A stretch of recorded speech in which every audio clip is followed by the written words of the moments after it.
हरियाणा राज्य के हिसार जिले में एक पत्र अंदर ही अंदर घूम रहा होता है। इस पत्र में लिखा होता है, यहाँ आश्रम में मेरे जैसे सैकड़ों लड़कियों का शारीरिक शोषण हो रहा है। महाराज, हम साध्वियों के साथ शारीरिक शोषण कर रहे हैं। बिना नाम के इस पत्र को प्रधानमंत्री अटल बिहारी वाजपेयी के दफ्तर भेजा गया। कुछ दिन के बाद ऐसे ही एक साध्वी के भाई रणजीत सिंह की इसलिए हत्या कर दी जाती है क्योंकि महाराज को शक था कि इस पत्र को रणजीत सिंह ने लीक किया है, जो कि आश्रम में रहने वाली एक साध्वी का भाई था। एक लोकल पत्रकार ने इस पत्र को अपने अखबार में छाप दिया तो महाराज ने इस पत्रकार को माफी मांगने के लिए कहा, लेकिन पत्रकार पीछे नहीं हटता है। कुछ महीनों के बाद इस पत्रकार को उसके घर के बाहर ही गोली मारकर मौत के घाट उतार दिया जाता है। जिस महाराज ने साध्वियों का रेप किया, उसी महाराज ने रंजीत सिंह की हत्या करवाई। उसी महाराज ने पत्र छापने वाले पत्रकार को भी मरवाया। उसी महाराज का नाम था गुरमीत राम रहीम सिंह। आश्रम का नाम था सिरसा का डेरा सौदा आश्रम। आखिर इस सीक्रेट पत्र में ऐसा क्या था जिसे गुरमीत राम रहीम ने दो लोगों की हत्या करवा दिया? गुरमीत राम रहीम को गुफा में आखिर ऐसा क्या होता था? राम रहीम के बारे में पीड़ित लड़कियों ने क्या बताया? सीबीआई ने इस पत्र लिखने वाली लड़की को कैसे ढूंढा? गुरमीत राम रहीम ने अपने ही भरोसेमंद भक्त रणजीत सिंह को आखिर क्यों मरवाया? पत्रकार छत्रपति को राम रहीम ने क्यों मरवाया? प्रधानमंत्री मनमोहन सिंह ने एक सीक्रेट मीटिंग में सीबीआई को राम रहीम के बारे में क्या कहा? गुरमीत राम रहीम की असली सच्चाई जानेंगे आज के इस एपिसोड में।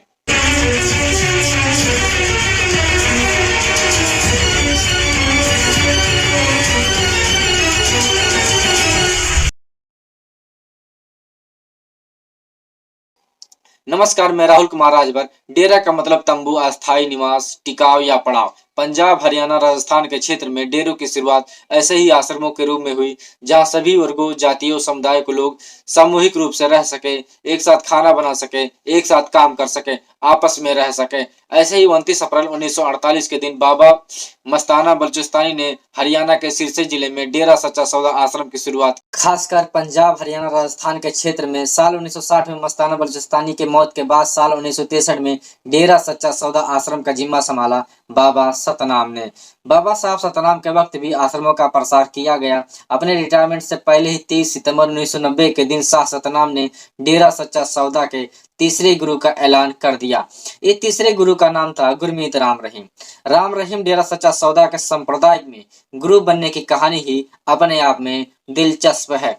गुरमीत राम रहीम को डेरा सच्चा सौदा का गुरु घोषित करने के पीछे एक उड़ी उड़ी अफवाह चलती है कि गुरमीत का नाम शाह सतनाम सिंह के ऊपर बंदूक रखकर घोषित करवाया गया था। इस अफवाह का जिक्र राम रहीम के ऊपर लिखी एक किताब में डेरा सच्चा सौदा और गुरमीत में भी है।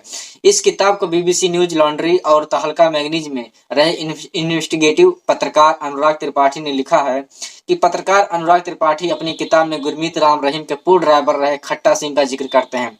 ड्राइवर खट्टा सिंह कहते हैं कि उनका एक दोस्त था, साथ रिश्तेदार, उसका नाम था गुरजंत सिंह राजस्थानी। एक दिन गुरमीत सिंह अपने दोस्त गुरजंत सिंह और उसके कुछ साथियों के साथ बाबा सतनाम के पास पहुंचता है। गुरजंत सिंह ने बाबा की कनपटी पर AK-47 लगाकर गुरमीत को डेरा का मुखिया बनाने के लिए कहा था। इस घटना के कुछ दिन बाद ही यही होता है। एक बार के लिए इस अफवाह पर विश्वास नहीं होता है, लेकिन पत्रकार अनुराग त्रिपाठी अपनी किताब में एक और घटना का जिक्र करते हैं। अनुराग त्रिपाठी अपनी किताब में लिखते हैं कि 31 अगस्त 1991 के दिन डेरा सच्चा सौदा के सिरसा हेडक्वार्टर से माइको से एक अनाउंसमेंट किया जाता है कि इस दिन सभी एकदम मौन रहेंगे। अगले 3 साल तक इसी तारीख को यानी 31 अगस्त के दिन सभी मौन रहते हैं। सच्चा सौदा के आश्रम में एक कंप्लीट मौन रखा जाता है। हालांकि 3 साल बाद इस परंपरा को फॉलो करना बंद कर दिया जाता है। लेकिन सवाल यह है कि 3 साल तक 31 अगस्त के दिन मौन क्यों रखा जाता है? इसकी शुरुआत 1991 से क्यों होती है? इसके पीछे की कहानी यह है कि 31 अगस्त 1991 के दिन 20 लाख रुपए के इनामी अपराधी गुरजंत सिंह को पंजाब पुलिस ने मोहाली के एक मकान में मार गिराया था। गुरजंत सिंह राजस्थानी खालिस्तान कमांडो फोर्स का एक जनरल था, साथ ही गुरमीत राम रहीम का दोस्त भी था, जिसके बारे में अफवाह है कि गुरजंत सिंह डेरा सच्चा सौदा के दूसरे सतनाम के खोपड़ी पर बंदूक रखकर गुरमीत का नाम डेरा सच्चा सौदा का अगला गुरु बनने के लिए ऐलान करवाया था। गुरजंत सिंह पर पंजाब और हरियाणा राज्य में दर्जनों हत्याओं में मामले दर्ज थे। इंटरेस्टिंग बात यह है कि गुरजंत सिंह और गुरमीत राम रहीम दोनों एक ही गांव के हैं, यानी श्री गुरुचरण मुड़िया गांव से आते हैं, जो कि राजस्थान के गंगानगर जिले में आता है। यानी दोनों एक ही गांव के हैं। गुरजंत सिंह के मौत वाले दिन डेरा सच्चा सौदा 3 साल तक लगातार मौन रखे जाने के पीछे यही कहानी है। ये आप बेहतर समझ सकते हैं। सितंबर 1990 में शाह सतनाम ने अपने उत्तराधिकारी के रूप में गुरमीत का नाम घोषित किया, तो डेरा सच्चा सौदा के बहुत से लोगों को आश्चर्य हुआ कि डेरा समर्थकों को भी कहना था कि जब शाह सतनाम अपने रिटायरमेंट से पहले अपने उत्तराधिकारी का नाम का चुनाव कर रहे थे, तब उस समय 3 लोगों के नाम पर विचार किया गया था, जिनमें से गुरमीत राम रहीम का नाम कहीं भी नहीं था। गुरमीत राम रहीम का डेरा प्रमुख बनने के पीछे की कहानी क्या है, शायद ही कभी पूरी तरह से सामने आ पाए। लेकिन साल 2023 23 साल के लड़के का इतने बड़े डेरे का स्पिरिचुअल हेड बन जाना अपने आप में चमत्कार था। लेकिन यह एक चीज स्पष्ट जरूर हो जाती है कि एक और डेरा के 2 गुरुओं का ध्यान आध्यात्मिक की तरफ था और गुरमीत का ध्यान पैसा पावर की तरफ अधिक था। यहीं से प्रॉब्लम शुरू होती है। लेकिन आगे की कहानी सुनने से पहले मैं आपसे रिक्वेस्ट करना चाहता हूँ कि आप इस वीडियो को लाइक कर दें और चैनल को सब्सक्राइब करते हुए जाएं। आमतौर पर बहुत से दोस्त वीडियो देख कर जाते हैं लेकिन सब्सक्राइब करना भूल जाते हैं। आपका चैनल को सब्सक्राइब करना हमारे लिए बहुत ही जरूरी है। अब आगे की कहानी। गुरमीत राम रहीम को डेरा सच्चा सौदा के प्रमुख बने 8 साल बीत चुके थे। सिरसा जिले का एक बड़ा हिस्सा बाबा राम रहीम को डेरा सच्चा सौदा का हिस्सा बन चुका था। सिरसा के आम लोगों और लोकल पत्रकारों में इस बात को लेकर शक पैदा होता है कि डेरा सच्चा सौदा आश्रम कोई दान नहीं लेता, कोई दक्षिणा नहीं लेता। इसके बावजूद इनका साम्राज्य बढ़ता जा रहा है। आखिर क्या कारण है? इसी तरह के एक पत्रकार का नाम था रामचंद्र छत्रपति।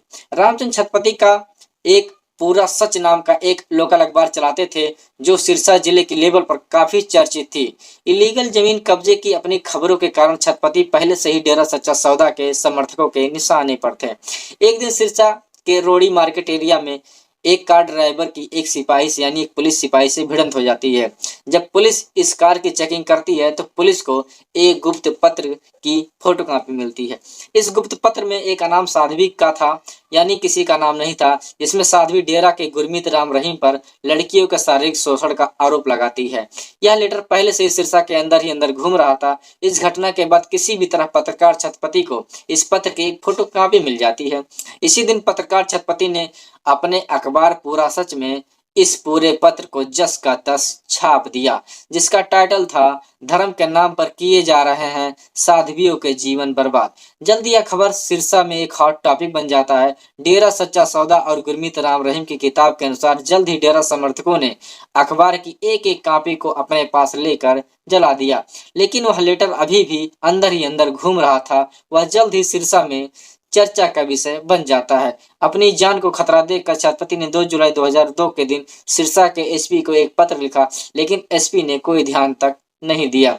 इसी बीच डेरा सच्चा सौदा के मैनेजर कृष्णलाल ने भी छत्रपति को बाबा गुरमीत राम रहीम के साथ समझौता करने के लिए कहा, लेकिन छत्रपति अपनी पत्रकारिता के साथ समझौता करने के लिए तैयार नहीं थे। इसके बावजूद भी 23 अक्टूबर 2002 के दिन छत्रपति ने गुरमीत राम रहीम के खिलाफ एक खबर छापी। सीबीआई के जांच के अनुसार यह वही शाम था जिस दिन छत्रपति को रास्ते से हटाने के लिए एक खतरनाक साजिश रची जाती है। इसी शाम गुरमीत राम रहीम ने अपने 2 लोगों कुलदीप सिंह और निर्मल सिंह को अपनी गुफा में बुलाया।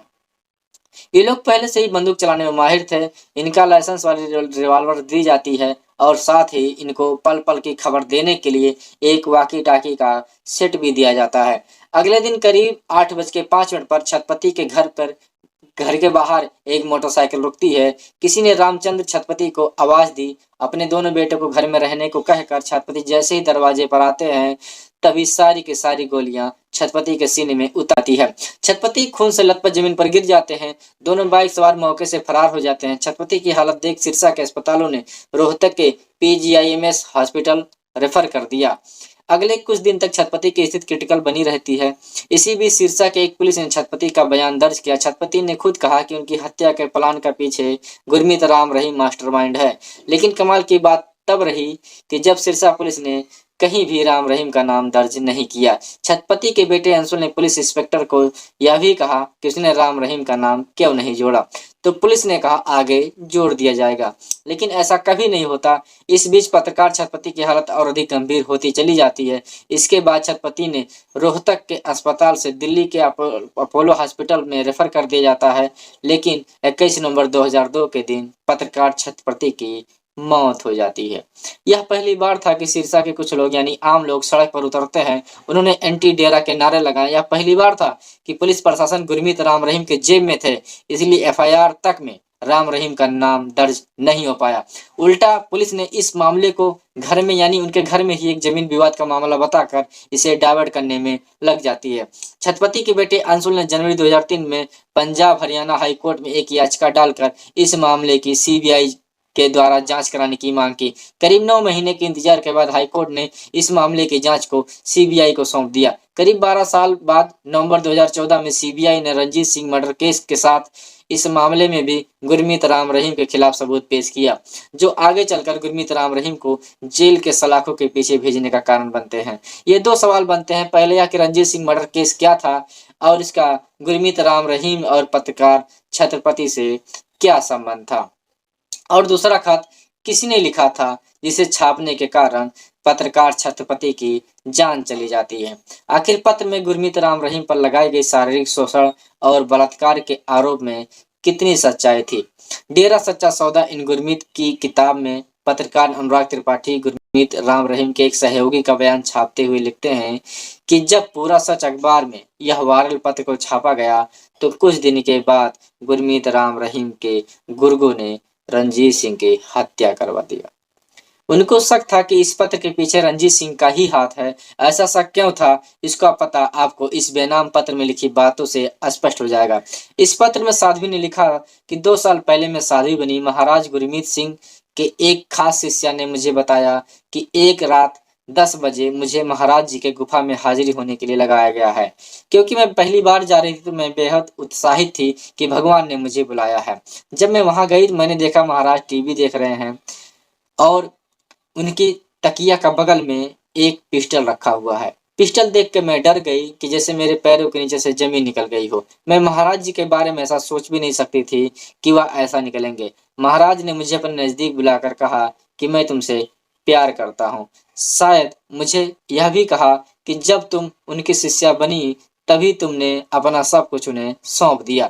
इसके बाद उन्होंने मेरा रेफ किया। इसके बाद हर 20 दिन बाद मेरा नंबर आता। मुझे पता चला कि वो सभी लड़कियों के साथ ऐसा ही कर रहे हैं। डेरा में करीब 35 से 40 लड़कियां और औरतें रह रही थी। उनकी जिंदगी नरक बन चुकी थी।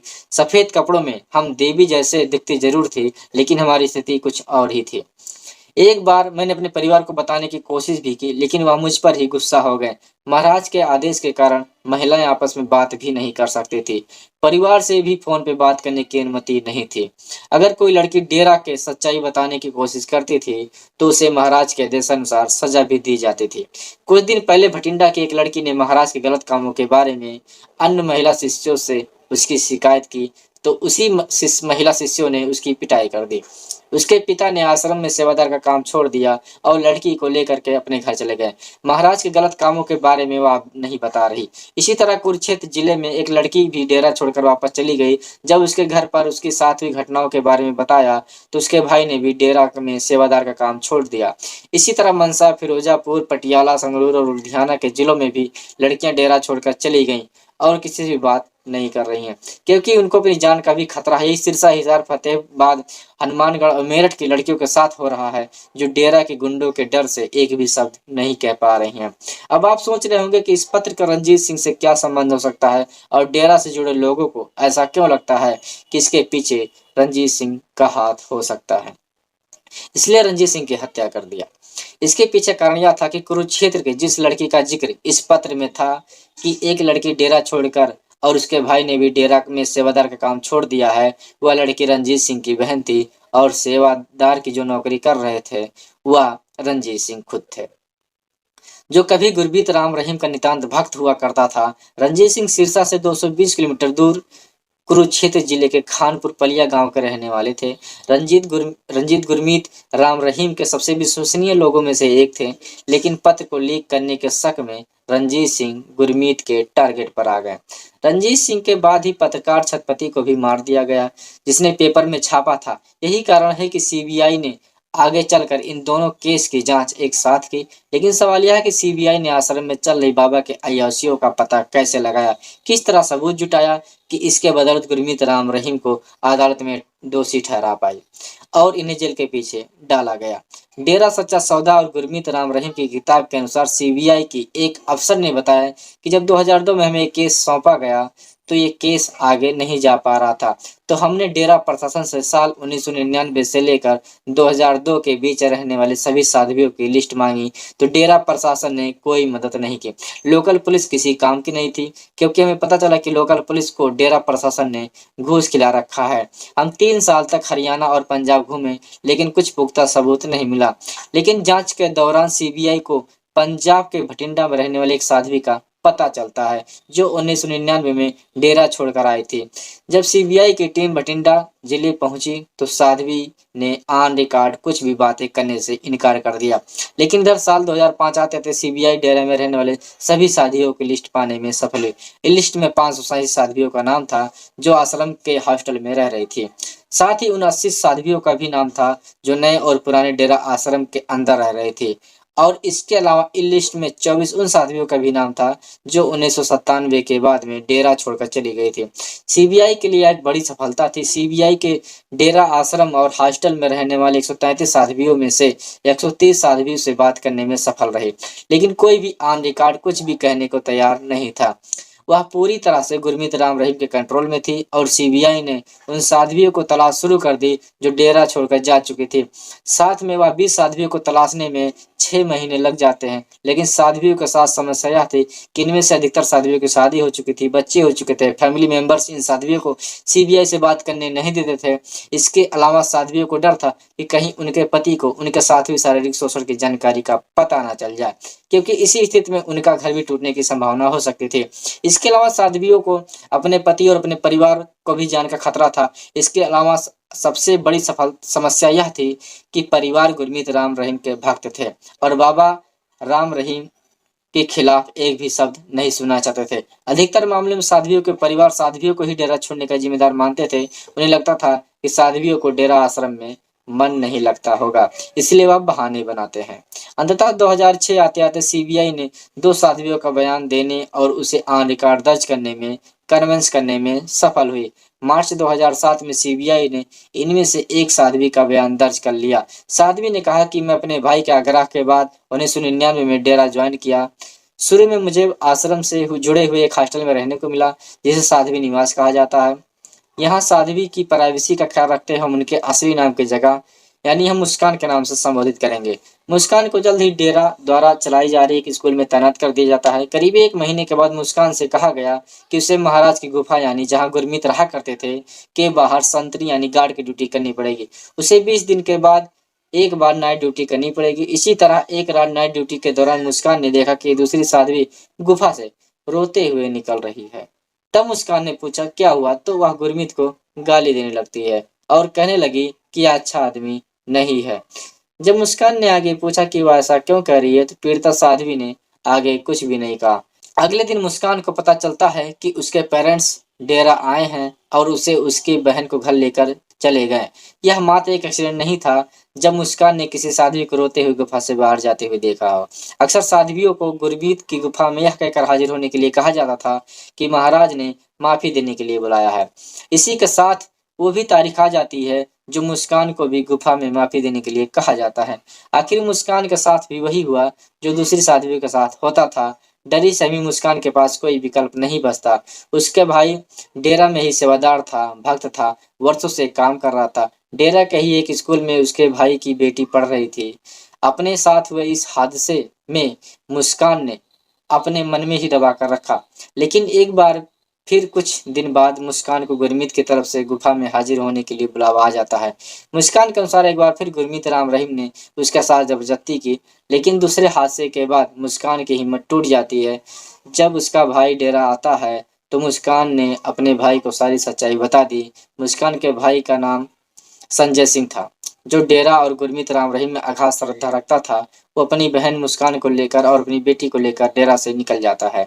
यही कारण था कि जब साध्वियों के साथ हो रहे शारीरिक शोषण का पत्र वायरल हुआ तो डेरा समर्थकों को शक हुआ कि यह काम मुस्कान के भाई यानी रंजीत सिंह का है।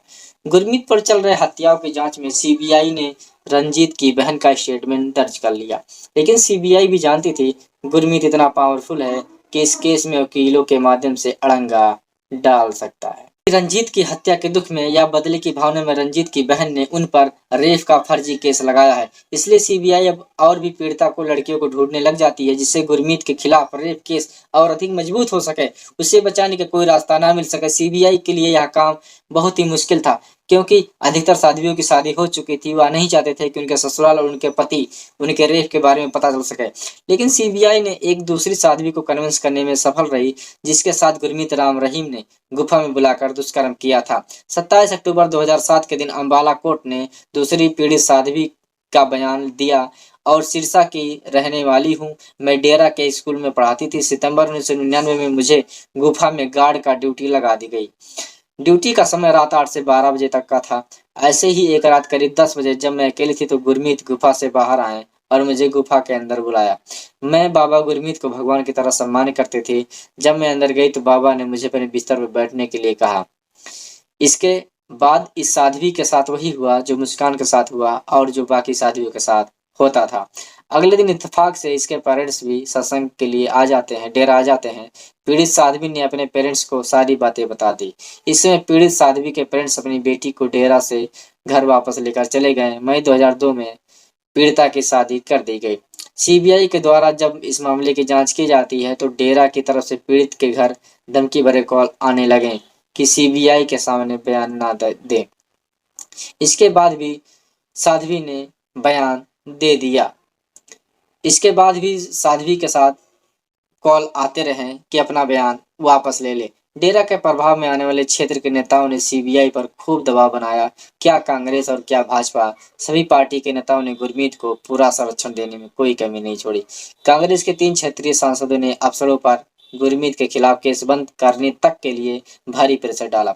दरअसल डेरा सच्चा सौदा एकमात्र ऐसा संप्रदाय है जो खुलकर अपने समर्थकों को किसी भी पार्टी को वोट देने के लिए कहता है। डेरा के समर्थकों को कई लोकसभा सीटों पर प्रभाव है। पंजाब, हरियाणा, राजस्थान के करीब 28 विधानसभा सीटों पर गुरमीत राम रहीम और डेरा सच्चा सौदा का सीधा सीधा प्रभाव है।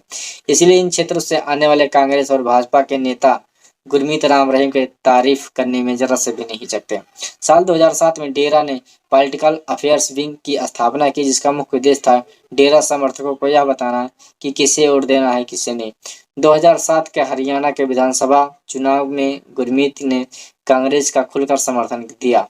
यही कारण है कि कांग्रेस के लोकल नेता भी गुरमीत के हाथों खिलौना बन चुके हैं। लेकिन यहाँ यह बताना जरूरी है कि कांग्रेस के मनमोहन सिंह ने कभी भी दोषी को संरक्षण नहीं दिया, यानी गुरमीत को कभी संरक्षण नहीं दिया और सभी जेल गए। 2007 में सिखों और डेरा समर्थकों के टकराव की स्थिति बनी हुई थी। तब प्रधानमंत्री मनमोहन सिंह ने सीबीआई के साथ हुई मीटिंग में कहा कि इस मीटिंग में मनमोहन सिंह ने सीबीआई से कहा कि वह फुल ताकत के साथ इस केस की जांच करे और किसी भी पॉलिटिकल दबाव में ना आए। मनमोहन सिंह का समर्थन के बाद सीबीआई फुल ताकत में आ जाती है और जुलाई 2007 में सीबीआई ने अम्बाला कोर्ट में डेरा के गुरमीत के खिलाफ 2 साध्वियों के रेप मामले में चार्जशीट जमा कर दी। सितंबर 2008 में सीबीआई ने कोर्ट के रेप मामले में गुरमीत के खिलाफ चार्ज क्लेम कर दी और साल 2011 में सीबीआई के स्पेशल कोर्ट अम्बाला से पंचकुला में शिफ्ट कर दी गई थी। इस कारण गुरमीत से जुड़ा केस भी अम्बाला से पंचकुला आ जाता है। इधर सत्ता की गलियों में कांग्रेस की जगह बीजेपी का उदय होने लगा था। इससे पहले हुए हरियाणा विधानसभा चुनाव में इस बार गुरमीत राम रहीम ने भाजपा को सपोर्ट किया क्योंकि बाबा राम रहीम समझ चुके थे कि अब हमें बीजेपी ही बचा सकती है। भाजपा नेता और हरियाणा अपनी पार्टी के 24 उम्मीदवार को लेकर हरियाणा चुनाव के इंचार्ज कैलाश विजयवर्गीय अपनी पार्टी के 24 उम्मीदवारों को लेकर गुरमीत राम रहीम का आशीर्वाद लेने पहुंचते हैं। डेरा सच्चा के राजनीतिक यूनिट ने खुलकर भाजपा नेताओं का समर्थन किया। जिन विधानसभा सीटों पर डेरा समर्थकों की संख्या ज्यादा था, उन्हीं सीटों ने भाजपा को हरियाणा की सत्ता में पहुंचा दिया। साल 2014 में लोकसभा चुनाव में भी गुरमीत राम रहीम ने भाजपा का समर्थन किया, यानी नरेंद्र मोदी का समर्थन किया। साल 2017 में हरियाणा के शिक्षा मंत्री रामविलास शर्मा ने अपने मिनिस्ट्री कोटा से डेरा में खेलों को प्रमोट करने के लिए 51 लाख का डोनेशन दिया। सीबीआई ने के नारायण ने बताया कि जिस तरह पहले लोकल कांग्रेस नेताओं के कॉल आते थे, अब उसी तरह भाजपा नेताओं और हरियाणा सरकार के मंत्रियों के कॉल आने लगे। इसी तरह भाजपा नेताओं के और हरियाणा सरकार के मंत्रियों तक के सीबीआई को कॉल पहुंचते थे। हाँ, तो तब हो गए जब भारत के नए प्रधानमंत्री नरेंद्र मोदी ने भारत स्वच्छ अभियान का ब्रांड एम्बेसडर गुरमीत राम रहीम को बना दिया। इससे अंदाजा लगाया जा सकता है कि सीबीआई पर कितना प्रेशर रहा होगा। अंततः 25 अगस्त 2017 के दिन राम रहीम के खिलाफ चल रहे 2 रेप मामलों में फाइनल फैसला के दिन आ जाता है। हरियाणा के पंचकुला जिले में सीबीआई की स्पेशल कोर्ट आज फैसला सुनाने जा रही थी। फैसले वाले दिन राम रहीम को पंचकुला अदालत में पेश होना था। चुपचाप अदालत आने के बजाय हवाई रास्ते से कोर्ट आने के बजाय राम रहीम ने पूरे काफिले के साथ सड़क रास्ते से अदालत आना चुना। फैसले वाले दिन राम रहीम के मुताबिक न आने की वजह से दंगे तय थे, लेकिन फिर भी राम रहीम ने अपना शक्ति प्रदर्शन करना चुना। पंचकुला अदालत में पेश होने के लिए राम रहीम सुबह करीब 8:30 बजे सिरसा से निकलकर अदालत पहुंच जाते हैं। राम रहीम के पीछे 250 से अधिक गाड़ियां चलने लगती है। राम रहीम के बहुत समर्थक उनकी गाड़ियों के आगे लेट जाते हैं। डेरा समर्थक का मूड बदलने लगता है। हजारों समर्थक गाड़ियों के साथ साथ भागने लगते हैं। समर्थकों के हाथों में लाठियां, डंडे और तलवारें भी थी। सिरसा से निकला ये काफिला फतेहाबाद, उकलाना, कैथल, कुरुक्षेत्र और अंबाला से निकलते हुए पंचकुला पहुंच जाता है। इस वक्त काफिले में लगभग 350 गाड़ियां हो चुकी थी।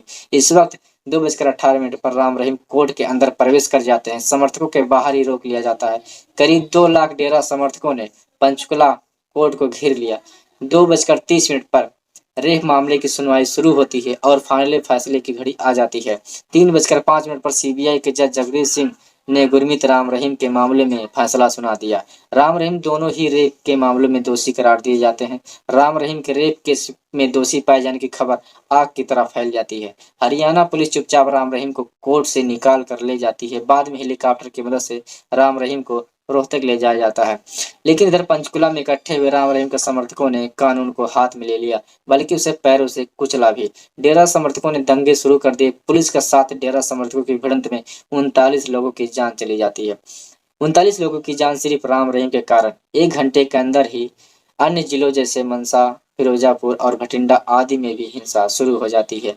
अभी राम रहीम को सिर्फ दोषी बताया गया था, सजा क्या होगी यह बताना बाकी था। इसलिए 28 अगस्त को रोहतक के सिमरिया जेल के पास स्पेशल अरेंजमेंट करके एक अस्थायी अदालत तैयार किया जाता है। हरियाणा पुलिस के साथ पैरामिलिट्री फोर्स की 23 कंपनियां सुरक्षा के लिए खड़ी कर दी जाती हैं।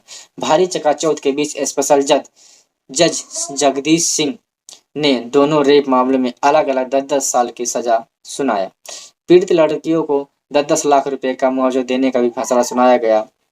फैसला सुनते ही गुरमीत राम रहीम घुटनों के बल बैठ जाता है और जज से माफी मांगने लगता है कि मुझे माफ कर दो। कानूनी लड़ाई में राम रहीम को भगवान के स्वरूप से जेल की ड्रेस में ला दिया।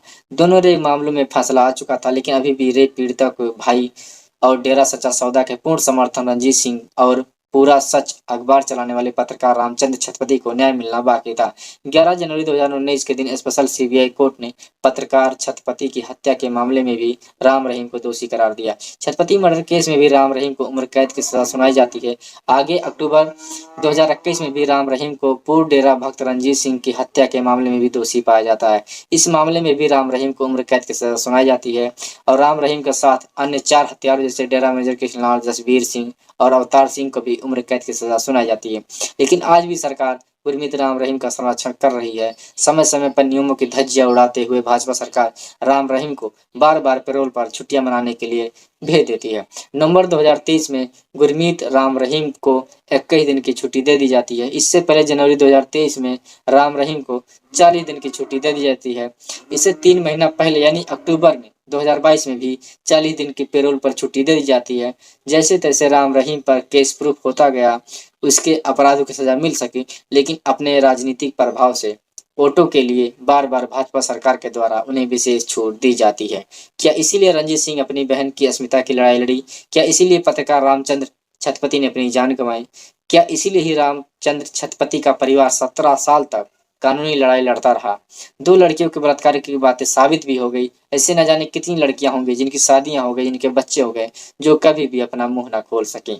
उनके साथ हुए अपराधों को भी आज ये सरकार छुपा रही है। राम रहीम के कहने पर अंधभक्त किसी को भी वोट दे देते हैं, इसलिए आज की सरकार बार बार राम रहीम को चुनाव से पहले पैरोल पर छोड़ दिया जाता है, जिस पर कई लड़कियां का रेप का आरोप लगा, 2 लोगों का मर्डर करने का आरोप लगा और यही आम आदमी पार्टी के नेताओं को भी बेल भी नहीं मिल पा रहा है। डेरा सच्चा सौदा अपने सुधारवादी क्रांतिकारी मूल्य और प्रचलित और सम्मानित था। इसके सिर पर बैठे एक आदमी ने इतने शानदार विचार को लज्जित कर दिया। बाबा सावन सिंह, बाबा मस्ताना बलूचिस्तानी, बाबा शाह सतनाम के करोड़ों भक्त जो डेरा सच्चा सौदा को अपने पवित्र विचारों से सींचा, इंसानों को इंसान बनने की राह दिखाई, उसके शीर्ष पर एक गलत आदमी बैठ जाने के कारण डेरा सच्चा सौदा जैसे सुधारवादी क्रांतिकारी विचार लज्जित हो जाता है और हमारी सरकार और हमारे नेता तो महान हैं। यह वीडियो देखकर आप अंदाजा लगा सकते हैं। राम रहीम का चुनावी सत्संग शुरू। शरण में पहुंचे बीजेपी के कई नेता। बाबा से मांगा बीजेपी नेता ने आशीर्वाद। विवादित गुरु और रेप के मामले में जेल से पैरोल पर बाहर आए राम रहीम ने ऑनलाइन सत्संग का आयोजन किया। लेकिन खास बात यह है कि उत्तर प्रदेश के बागपत में किए गए वर्चुअल सत्संग में बीजेपी के कई बड़े नेताओं ने हाजिरी लगाई, जिसका वीडियो सोशल मीडिया पर सामने आया है। कार्यक्रम में बीजेपी जिला अध्यक्ष योगेंद्र राणा, डेप्यूटी मेयर नवीन कुमार और senior deputy mayor Rajesh Kumar शामिल थे।